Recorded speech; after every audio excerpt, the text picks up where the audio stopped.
Night had fallen over the desert, and a cold wind swept across the shore of the Red Sea. Thousands of people stood there in fear. Men, women, and children crowded along the dark shoreline, staring at the endless water stretching into the night. Behind them were wagons, animals, and the belongings they had carried with them on a desperate journey toward freedom. But now, they could go no farther. In front of them was the sea. Behind them was an army. Far across the desert, a terrifying sound echoed through the night, the rumbling thunder of chariot wheels racing across the sand. Torches flickered in the distance like a line of fire moving toward them. The army of Pharaoh was coming. The same king who had once allowed the Israelites to leave Egypt had changed his mind. In his anger, he had gathered his strongest soldiers, his fastest horses, and hundreds of war chariots. Now they were chasing the people they had once enslaved. Panic spread through the crowd. Parents clutched their children. Families looked desperately for a place to hide. But there was nowhere to run. The desert cliffs surrounded them, and the sea blocked their path forward. They were trapped. Some began shouting in fear. Others cried out in anger. "Why did you bring us here?" they demanded. In the center of the crowd stood a man holding a wooden staff. His name was Moses. For months, he had led the people out of slavery in Egypt. He had seen miracles happen before his eyes. He had watched the power of God defeat the might of Pharaoh again and again. But now the situation seemed impossible. The sea was in front of them. The most powerful army in the world was behind them. And there was nowhere left to go. The people turned to Moses with desperate eyes, waiting for an answer. Moses looked toward the dark waters of the Red Sea. Then he raised his staff toward the sky. What happened next would become one of the most famous miracles in all of history. Because that night, the sea itself would move. For generations, the people of Israel had lived as slaves in the land of Egypt. What had once been a place of safety had slowly turned into a prison. Many years earlier, the Israelites had come to Egypt during a time of famine. At first they were welcomed, but as time passed, a new king rose to power, one who feared their growing numbers. That king was Pharaoh. To keep the Israelites under control, Pharaoh forced them into slavery.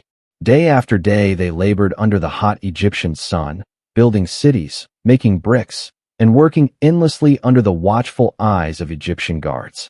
Life was hard. Families were separated. Hope grew thin. And for many years, it seemed as though freedom would never come.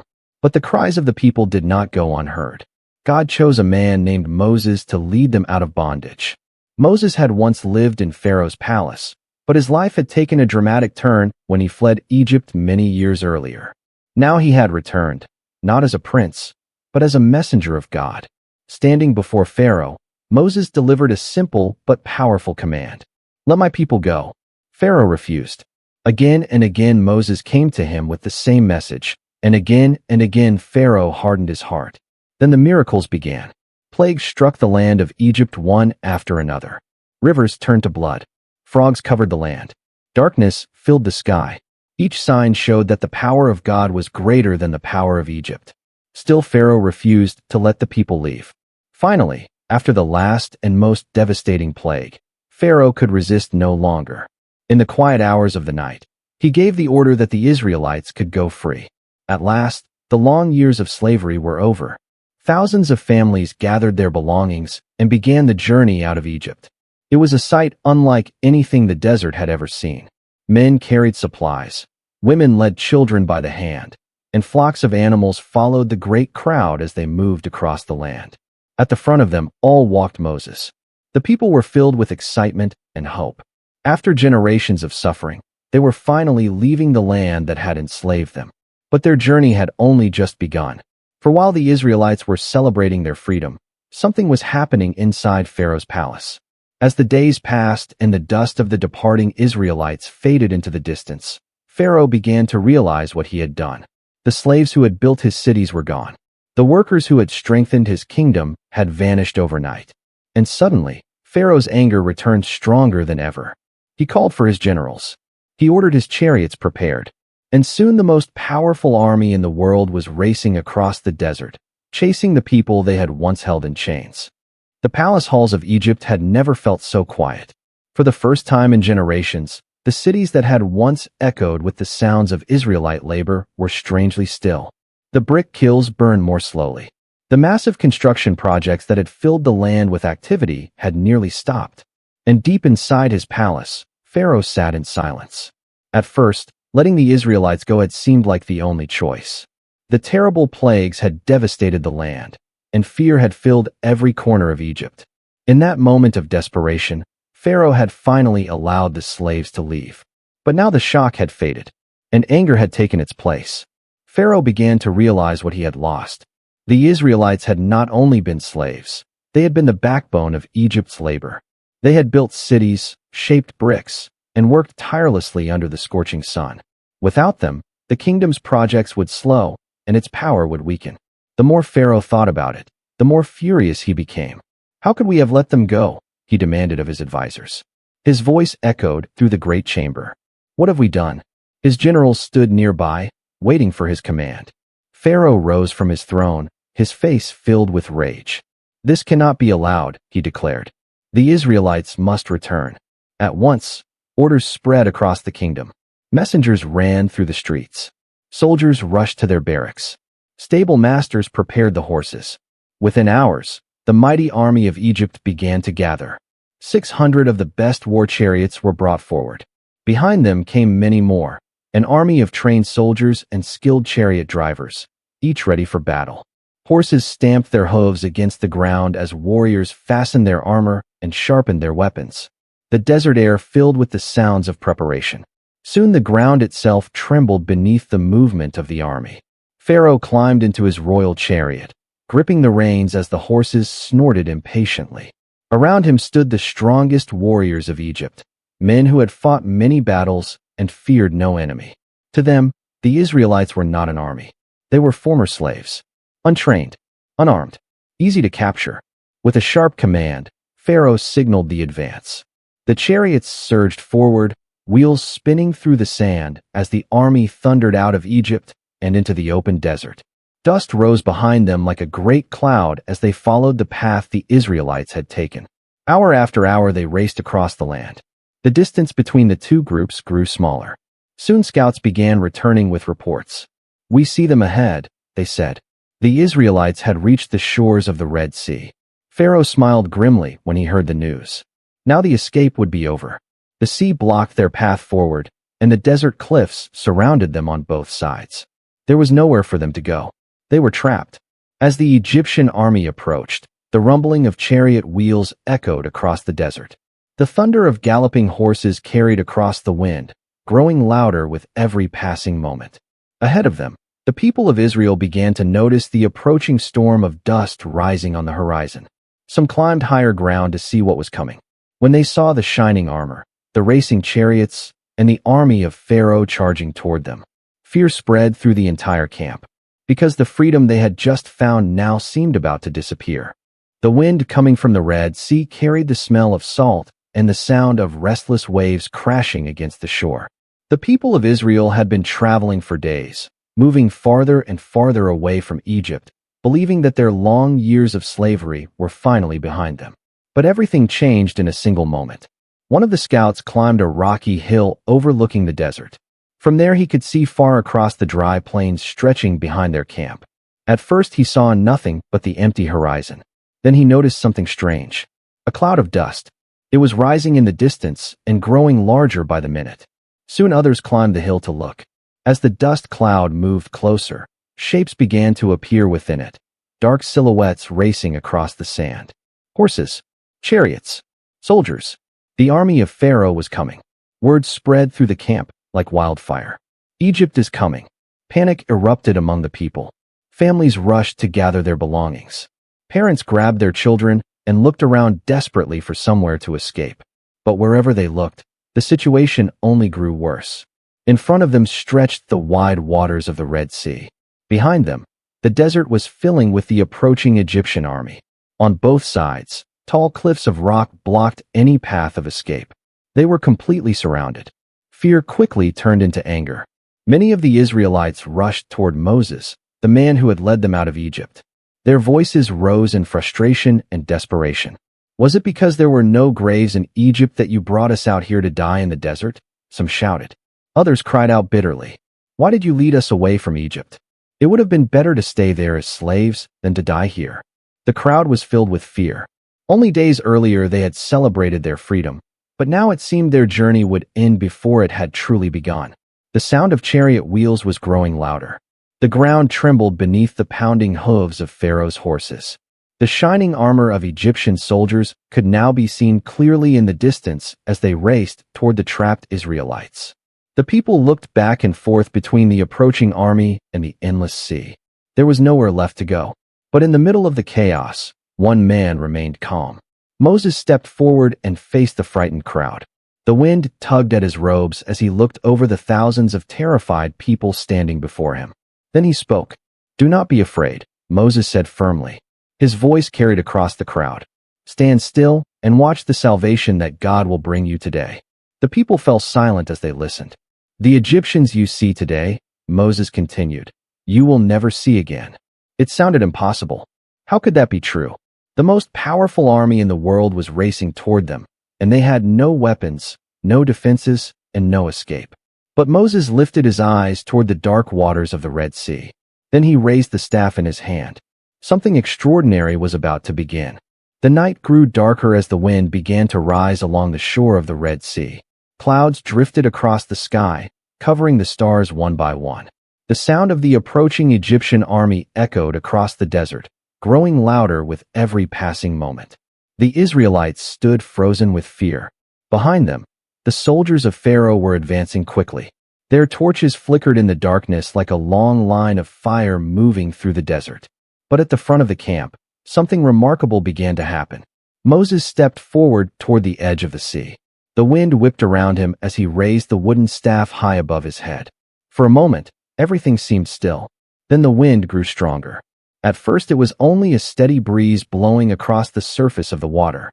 But within moments the wind turned into a powerful force rushing across the sea. The waves began to shift.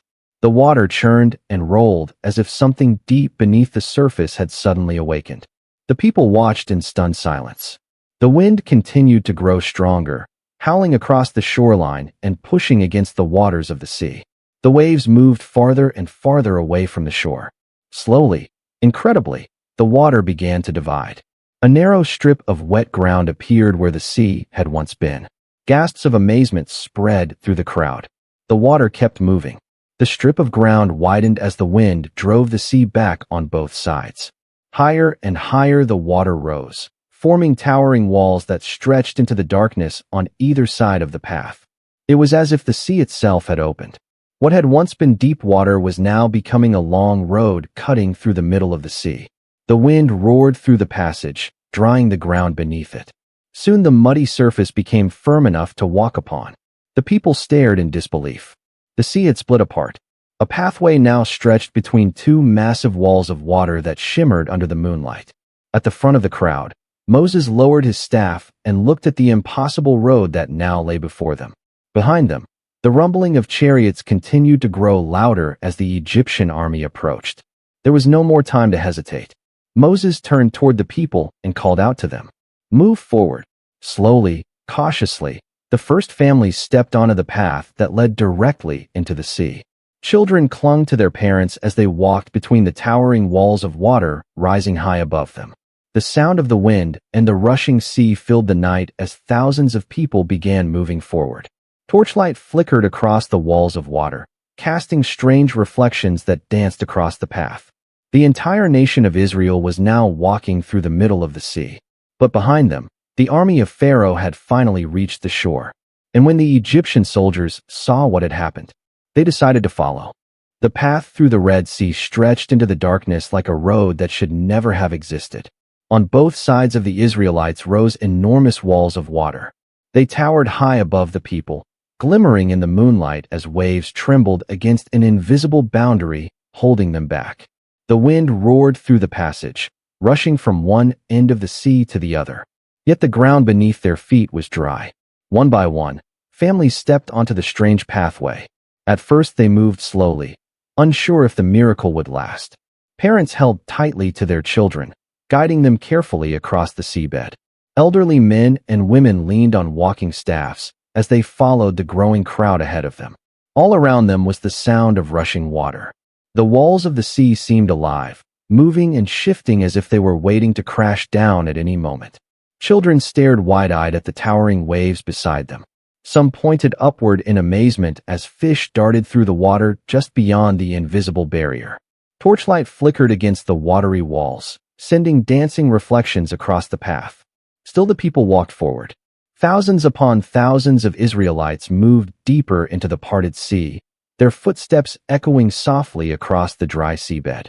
At the center of the path walked Moses. He held his staff firmly as he watched the people pass by. Though the wind whipped fiercely around him, he remained steady, guiding the nation toward the distant shoreline that lay ahead in the darkness. Behind them, the thunder of chariots suddenly returned. The army of Pharaoh had reached the edge of the sea. The Egyptian soldiers stared in disbelief at the sight before them. The sea had opened. A road stretched straight through the middle of the water. But instead of turning back, Pharaoh's commanders saw an opportunity. The Israelites were trapped inside the sea itself. If the army moved quickly enough, they could capture them before they escaped to the other side. With a sharp command, the chariot drivers urged their horses forward. The Egyptian army charged into the sea. Chariot wheels rolled onto the same dry path the Israelites had just walked. Horses galloped between the towering walls of water as soldiers raced after the fleeing crowd. Torches flickered in the darkness as the army pushed deeper into the parted sea. But something was beginning to change. The wind that had held the waters apart began to shift. The ground beneath the chariots grew uneven. Wheels struggled to move through the seabed as if the earth itself resisted their advance.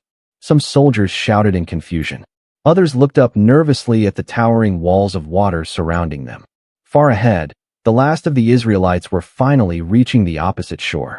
And standing at the edge of the sea, Moses lifted his staff once more. The final families of Israel hurried onto the far shore of the Red Sea. Children stumbled onto the sand, exhausted but safe. Parents turned back nervously, watching the strange pathway through the sea where the rest of their people had just walked. Behind them, the Egyptian army was still inside the divided waters. Chariots rattled across the seabed as soldiers shouted commands to one another. Horses strained against their harnesses, their hooves slipping against the damp ground. Something was wrong. The wheels of the chariots began to drag heavily through the sand. Some sank deeper into the seabed as if the earth itself were pulling them down. Drivers whipped their horses, urging them forward, but the animals struggled to move. Confusion spread through the army. "This path is not right," some soldiers shouted. Others looked around in fear as they realized where they were. They were in the middle of the sea. Above them rose the towering walls of water that had been held back through the night. The waves trembled and swayed, as if the sea itself were growing restless. One soldier cried out in alarm, "Turn back. The God of Israel is fighting against us." Panic swept through the chariots. But it was too late. On the far shore, Moses stood facing the sea. The wind tugged at his robes as he lifted his staff once more, just as he had done before the waters first parted. The people of Israel watched in silence. Slowly, Moses stretched out his hand over the sea. For a moment, everything seemed to pause. Then the wind that had held the waters apart began to fade. The towering walls of the sea trembled. With a thunderous roar, the waters began to collapse. The waves surged inward from both sides of the path, crashing down with unstoppable force. Massive walls of water rushed toward each other, swallowing the chariots and soldiers caught between them. The Egyptian army had no time to escape. Horses reared in terror as the waves crashed down. Chariots overturned and vanished beneath the raging waters. Within moments, the path that had once cut through the sea disappeared completely. The Red Sea returned to its natural place, its waves rolling peacefully beneath the early light of dawn. The army of Pharaoh was gone, and on the far shore, the people of Israel stood in stunned silence, realizing what had just happened. They were free. Morning light slowly spread across the shore of the Red Sea. The wind had grown quiet now. The roaring waves had settled, rolling gently onto the sand, as if nothing extraordinary had happened during the night. But the people standing on the shore knew the truth. Just hours earlier, that same sea had stood like a wall around them. Now it flowed peacefully again. The Israelites looked out across the water, stunned by what they had witnessed. The army of Pharaoh, the most powerful force they had ever known, was gone. The soldiers who had chased them across the desert had vanished beneath the sea. For the first time in their lives, the people were truly free. Families embraced one another. Parents lifted their children into their arms. Many fell to their knees in the sand, overwhelmed with relief and gratitude. At the front of the crowd stood Moses. He watched the rising sun reflect across the surface of the water. The same sea that had once seemed like an impossible barrier had become the very path that saved them. What had looked like the end of their journey had turned into the greatest miracle they had ever seen. The people began to sing.